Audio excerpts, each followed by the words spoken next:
तो दोस्तों इस वक्त अगर हम एसआईपी की बात करेंगे, स्टॉक मार्केट की बात करेंगे, सब कुछ अपने ऑल टाइम हाई पे चल रहा है। एसआईपी अगर आप रिसेंटली एसआईपी के इन्फ्लो देखेंगे, हर महीने एसआईपी के जो इन्फ्लोज हैं वो बढ़ रहे हैं। एसआईपी के जो अकाउंट्स हैं, जो नए अकाउंट्स ओपन हो रहे हैं वो बढ़ रहे हैं। रिसेंटली अगर आप एक नंबर्स यहाँ पर देखेंगे तो आपको देखने को मिलेगा कि जो एसआईपी के नंबर्स हैं वो लगातार इंक्रीज होते हुए नजर आ रहे हैं। जो जुलाई में एसआईपी 5500 करोड़ के आसपास की हुआ करती थी वो अभी बढ़कर 9000 करोड़ के आसपास हो चुकी है। और ग्रॉस अगर हम एसआईपी इनफ्लो देखेंगे तो 17000 करोड़ के ग्रॉस एसआईपी के इनफ्लो यहां पर देखने को मिल रहे हैं। अगर हम बात करें ओवरऑल जो एसआईपीज है वो बढ़ती हुई नजर आ रही हैं। अब ऐसे टाइम पे काफी सारे जो यूट्यूब पे वीडियोस वगैरह चल रही हैं जहां पर बात होने लगी है कि क्या एसआईपी एक स्कैम है जिससे जो छोटे रिटेल इन्वेस्टर्स हैं उनका पैसा स्टॉक मार्केट में लगवाया जा रहा है। ये एक कंसर्न बहुत सारे इन्वेस्टर्स का लेकर आ रहा है। तो इस वीडियो में मैं वो चीजें आपको क्लैरिफाई करने की कोशिश करूंगा और समझेंगे कि एसआईपी करने का सही तरीका क्या होना चाहिए जिसमें आप मैक्सिमम रिटर्न्स कमा सकते हैं। तो देखिए, सबसे पहले तो एसआईपी को अगर हम समझ रहे हैं तो सिस्टमेटिक इन्वेस्टमेंट प्लान है ये, जिसमें हर महीने कुछ पैसा जो इन्वेस्टर है वो म्यूचुअल फंड्स में इन्वेस्ट कर देता है और म्यूचुअल फंड्स वो पैसे आगे स्टॉक्स में इन्वेस्ट कर देते हैं। अब अगर हम म्यूचुअल फंड्स की रिटर्न्स देखते हैं, 5 सालों की रिटर्न्स यहां पर अगर हम म्यूचुअल फंड्स की देखते हैं अलग अलग कैटेगरी की, सबसे पहले अगर हम स्मॉल कैप कैटेगरी की 5 साल की रिटर्न्स देखें तो आप देख सकते हैं 45%, 38, 34% की रिटर्न्स, 34%। तो एक जबरदस्त return small cap mutual funds ने जनरेट करके दिया। आप कोई भी म्यूचुअल फंड उठा लें स्मॉल कैप कैटेगरी का, quant, Nippon India, HSBC, Tata small cap, ICICI Prudential, Kotak small cap, Axis small cap, 30% से ज्यादा की रिटर्न 5 सालों में जनरेट करके दी है। ऐसे ही अगर हम कुछ और म्यूचुअल फंड्स अगर बात करें, मिड कैप फंड्स देखें, मिड कैप फंड्स में भी अगर आप देखेंगे 35%, 32%, 30% तक की रिटर्न्स बहुत सारे म्यूचुअल फंड्स ने जनरेट करके दिया। आप देखेंगे 25% से ज्यादा की तो ऑलमोस्ट कितने सारे म्यूचुअल फंड्स हैं जिन्होंने रिटर्न्स जनरेट करके दिए है अगर हम म्यूचुअल फंड्स की बात कर रहे हैं। उसी तरह लार्ज कैप कैटेगरी जो कंपैरेटिवली कम रिस्क की कैटेगरी मानी जाती है म्यूचुअल फंड्स की, अगर हम उसको भी यहां पर देखते हैं तो आप देख सकते हैं 24%, 20%, 21%, 19%। तो यहां पर भी आप देखेंगे तो लगभग काफी सारे ऐसे म्यूचुअल फंड्स हैं जिन्होंने 12-13% से जबरदस्त रिटर्न्स यहां पर जनरेट करके दी है। तो ऐसे में अगर आप एक इन्वेस्टर हैं जिसको स्टॉक मार्केट के बारे में बिल्कुल भी कुछ भी नहीं पता, आपको नहीं पता स्टॉक मार्केट कब ऊपर जा रही है, अगर ऊपर जा रही है तो क्या वो जस्टिफाइड ऊपर जा रही है, वैल्यूएशंस में तो कोई अंतर नहीं आ रहा है, नीचे आ रही है तो क्या आपको इन्वेस्ट करना चाहिए, अगर आप उस टाइप के इन्वेस्टर्स हैं तो एसआईपी आपके लिए बना है। आप जहां फिक्स डिपॉजिट में आज से कुछ साल पहले तक 6%, 7%, 8% तक की रिटर्न्स कमाकर भी खुश थे, वहां ये जो म्यूचुअल फंड्स हैं, स्टॉक मार्केट है इंडिया में, ये एक जबरदस्त रिटर्न आपको एसआईपी में दे रही है। और आपको एज ए इन्वेस्टर यहां पर भी वही चीज करनी है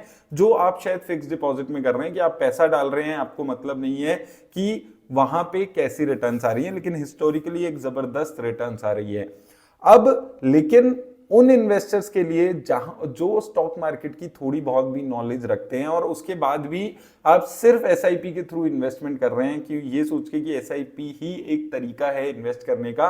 तो यहां पर आप फंस रहे हैं स्टॉक मार्केट में। क्योंकि अगर आपको नॉलेज है स्टॉक मार्केट की, अगर आपको पता है, अगर आप स्टॉक की भी नॉलेज नहीं है, अगर आपको मैक्रोस की नॉलेज है, आपको पता है कि स्टॉक मार्केट नीचे कब गई है, ऊपर कब गई है, आप थोड़ा बहुत वॉच कर रहे हैं और उसके बाद भी आप अपना जितनी भी कैपेसिटी है वो सारा पैसा एसआईपी के थ्रू इन्वेस्ट कर रहे हैं, तो यहां पर आप एक बहुत बड़ी गलती कर रहे हैं। मैं हमेशा आपको यही चीज समझाने की कोशिश करते आ रहा हूं कि एसआईपी कराने में कोई दिक्कत नहीं है, आपको एसआईपी करनी चाहिए एक, लेकिन एक अमाउंट की, जितने भी आप इन्वेस्टमेंट करना चाहते हैं उसकी 50-60% अमाउंट आप एसआईपी के थ्रू इन्वेस्ट करें। जो बाकी पैसा आपका बच जाता है उसको आप 2 तरीकों से इन्वेस्ट करने के बारे में सोचें। एक तो स्टॉक्स में, क्योंकि स्टॉक्स में भी डायरेक्ट इन्वेस्ट करके एक रिटेल इन्वेस्टर भी एक अच्छी रिटर्न्स कमा सकता है। और दूसरी बात, आपको अगर स्टॉक मार्केट में स्टॉक्स में इन्वेस्ट भी नहीं करना, म्यूचुअल फंड्स में ही आप इन्वेस्ट कर रहे हो, तो भी आपको लमसम में इन्वेस्ट करना जरूरी है,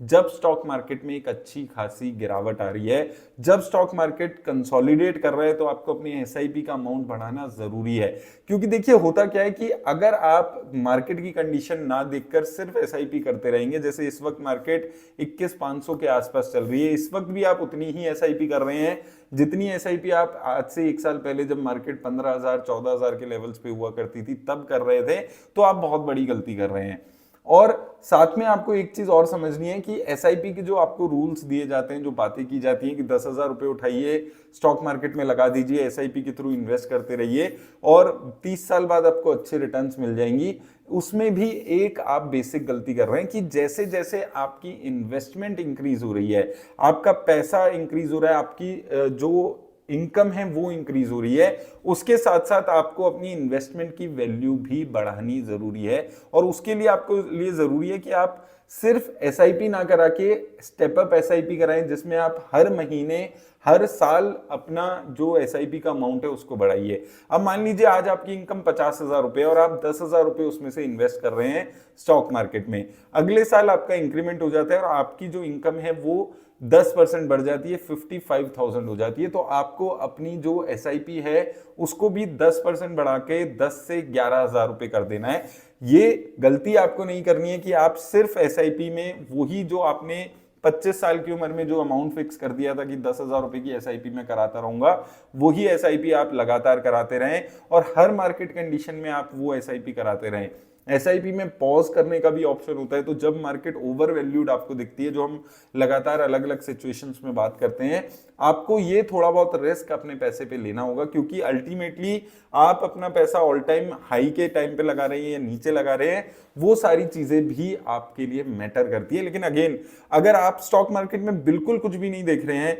अगर आप बिल्कुल स्टॉक मार्केट का आता पता आपको नहीं होता है, आप सिर्फ एक इन्वेस्टमेंट के पर्पज से कर रहे हैं, आपका खुद का बिजनेस है, जॉब है, और आप 1% टाइम भी स्टॉक मार्केट में नहीं दे पाते हैं, तो आप एसआईपी के थ्रू इन्वेस्ट करिए। लेकिन अगर आप कुछ टाइम देते हैं, आपको पता है स्टॉक मार्केट में कम गिरावट आ रही है, बढ़ रहा है, आप स्टॉक पे वीडियोस देख रहे हैं, स्टॉक मार्केट से रिलेटेड वीडियोस देख रहे हैं, और उसके बाद भी आप सिर्फ एसआईपी के थ्रू म्यूचुअल फंड्स में इन्वेस्ट कर रहे हैं, तो आपकी जो नॉलेज आप गैदर कर रहे हो उसका आप बेनिफिट अपनी इन्वेस्टमेंट में नहीं उठा रहे हो। तो ये चीज आपको हमेशा समझनी है कि एसआईपी करना अच्छा है, लेकिन उसकी भी कुछ कंडीशंस हैं। किन लोगों के लिए सिर्फ एसआईपी करके छोड़ना अच्छा है? अगर आप नॉलेज रखते हो स्टॉक मार्केट की, कुछ आप मैक्रोस की नॉलेज रखते हो, आपको पता है स्टॉक मार्केट नीचे क्यों जा रही है, ऊपर क्यों जा रही है, तो आपको उस नॉलेज का फायदा उठाना जरूरी है, अलग तरीके से अपनी इन्वेस्टमेंट को बढ़ाने का। सिर्फ किसी म्यूचुअल फंड की एसआईपी की रिटर्न्स पे आपको डिपेंडेंट नहीं होना है, उस रिटर्न्स को भी आप इंक्रीज कर सकते हैं एसआईपी में लमसम एक तो अपना ऐड करके, दूसरा डायरेक्ट स्टॉक्स के थ्रू इन्वेस्ट करके। रिटर्न्स आपको अच्छी मिलेगी और उसके साथ साथ एक आपकी नॉलेज भी लगातार उम्मीद से ज्यादा आपकी बढ़ेगी। और जब आप ये चीजें फॉलो करोगे तो आपको ये भी चीज साथ में पता होगी कि जो म्यूचुअल फंड्स में आप इन्वेस्ट कर रहे हो वो कैसी रिटर्न्स दे रहा है, उसकी इन्वेस्टमेंट स्ट्रेटेजीज क्या जा रही है, क्योंकि अल्टीमेटली वो पैसा आपका है जो उस म्यूचुअल फंड आगे इन्वेस्ट कर रहा है। तो वो चीज आपको हमेशा समझनी है। सिर्फ इसलिए क्योंकि एसआईपी अच्छी रिटर्न्स दे रही है, आपको बिना कुछ देखे इन्वेस्ट नहीं करना है। और साथ में आपको एसआईपी का जो मेन तरीका है कि आपकी इन्वेस्टमेंट भी लगातार ग्रो हो, वो भी आपको फॉलो करना है। जैसे मैं आपको एग्जांपल के लिए यहाँ पे दिखाता हूं कि अगर आप मान लीजिए 10,000 रुपए की एसआईपी मंथली करते हैं, 15% की आप रिटर्न एक्सपेक्ट कर रहे हैं 30 साल में, तो आपका पैसा 7 करोड़ के आसपास हो रहा है। अब यही सेम स्ट्रेटेजी आपको अगर इसमें आप स्टेप अप एसआईपी कर देते हैं, यानी कि हर साल आप 10,000 रुपए की जो अपनी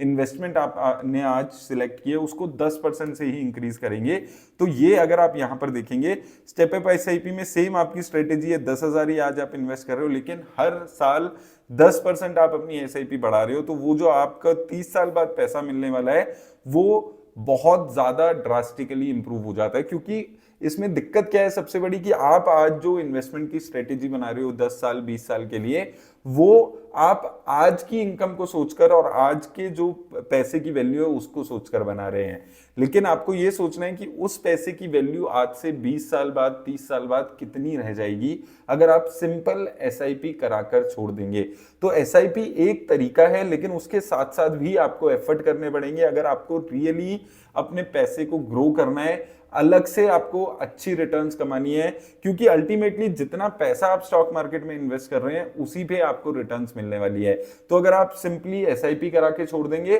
तो आप देखेंगे कि 10-20 साल बाद आपकी जो वैल्यू है पैसे की वो शायद उस लेवल पे ड्रास्टिकली इंप्रूव ना हो पाए जितनी आपको 10 या 20 साल बाद रियली उस पैसे की जरूरत होगी। तो एसआईपी जब भी आप करा रहे हैं इन सब चीजों का ख्याल जरूर रखिए कि टोटली सिर्फ ब्लाइंडली एसआईपी के पैसे पे, एसआईपी की इन्वेस्टमेंट पे आपको डिपेंड नहीं होना है कि मैंने आज 10,000 रुपए की एसआईपी बांध ली और अगले 30 साल तक मैं एसआईपी करता रहूंगा, मार्केट कैसी भी हो, और ना तो मैं एसआईपी का अमाउंट इंक्रीज करूंगा, ना पैसे जब स्टॉक मार्केट में अच्छी गिरावट आए ना मैं उसमें लमसम डालूंगा। तो एक आपको जो रिटर्न्स है, जो पोटेंशियल है रिटर्न्स कमाने की, वो आपकी यहां पर कम होती है। तो इन सब चीजों का आपको जरूर ख्याल रखना है। अगर आप एसआईपी में इन्वेस्ट कर रहे हैं, एसआईपी के थ्रू इन्वेस्ट कर रहे हैं, तो आपको ये भी सोचना है लगातार कि आप अपनी जो रिटर्न्स हैं उनको एसआईपी में भी, म्यूचुअल फंड्स में भी मैक्सिमाइज कैसे कर सकते हैं। आपका पैसा है खुद का, सबसे बड़ी बात यह है कि जो म्यूचुअल फंड्स को आप पैसा दे रहे हैं वो भी आपसे पैसा कमा रहे हैं, इसलिए वो आपका इन्वेस्ट कर रहे हैं। तो आपका पैसा है, आपको वो चीज समझनी है कि आपको कैसे मैक्सिमाइज करना है अपने पैसे को। जब मार्केट बहुत ज्यादा ऊपर चली जाती है तो थोड़ा पॉज कर सकते हैं 2-3 महीने, 6 महीने एसआईपी को। अगर मार्केट में गिरावट आती है, अच्छी खासी गिरावट आती है, जैसे मैं हमेशा बोलता हूं अगर निफ्टी में 1000-1500 की पॉइंट्स की गिरावट आती है, उस टाइम पे कुछ लमसम पैसा आपको डालना चाहिए। और ये चीजें आपको साथ में करनी जरूरी है। सिर्फ एसआईपी पे डिपेंडेंट होके कि एसआईपी का तरीका है म्यूचुअल फंड्स में इन्वेस्ट करने का सिर्फ, तो ये सिंपल तरीका नहीं है आपको अगर रिटर्न्स अपनी अच्छी मैक्सिमाइज करनी है। और देखिए अगर आप ये छोटी छोटी गलतियां म्यूचुअल फंड्स में करते हुए आएंगे तो होगा क्या कि जब 10-20 साल निकल जाएंगे इन्वेस्ट करते रहेंगे और उसके बाद जब कॉर्पस क्रिएट नहीं होगा उस लेवल का, तो शायद आप इन चीजों को रिग्रेट करें। तो ये छोटी छोटी चीजें हैं जो आप शुरू से ही जब भी अपनी इन्वेस्टमेंट स्ट्रेटेजी बना रहे हैं, इन्वेस्टमेंट कर रहे हैं, आपको जरूर इन छोटी छोटी चीजों पे ध्यान देना है। ये देखने में छोटी चीजें लगती हैं लेकिन ओवरऑल आपकी जो इन्वेस्टमेंट है, कॉर्पस है, वो इन चीजों से एक ड्रास्टिक इंप्रूवमेंट आपको दिखाएगा। तो उम्मीद करता हूं आपको हेल्प मिलेगी। ये छोटी चीजें आप जरूर फॉलो कीजिए। मैं बार बार इस चीज पे फोकस करता हूं, एक तो स्टेप अप एसआईपी, गिरावट में लमसम, ये दो चीजें आपको हमेशा ध्यान रखनी है अगर आप अच्छा कॉर्पस बनाना चाहते हैं। क्योंकि जो अल्टीमेट गोल है हमारा, अगर हम म्यूचुअल फंड्स में इन्वेस्ट कर रहे हैं, स्टॉक मार्केट में इन्वेस्ट कर रहे हैं, वो रिटर्न्स के साथ साथ ये भी है कि हम कितना अच्छा कॉर्पस बना सकते हैं अपने एंड में जब हम अल्टीमेटली रिटायर हो रहे हैं या जो भी हमारे गोल के लिए हम अचीव करना चाह रहे हैं। तो इन चीजों का ख्याल रखिए। मेरी तरफ से बस इतना ही दोस्तों, धन्यवाद।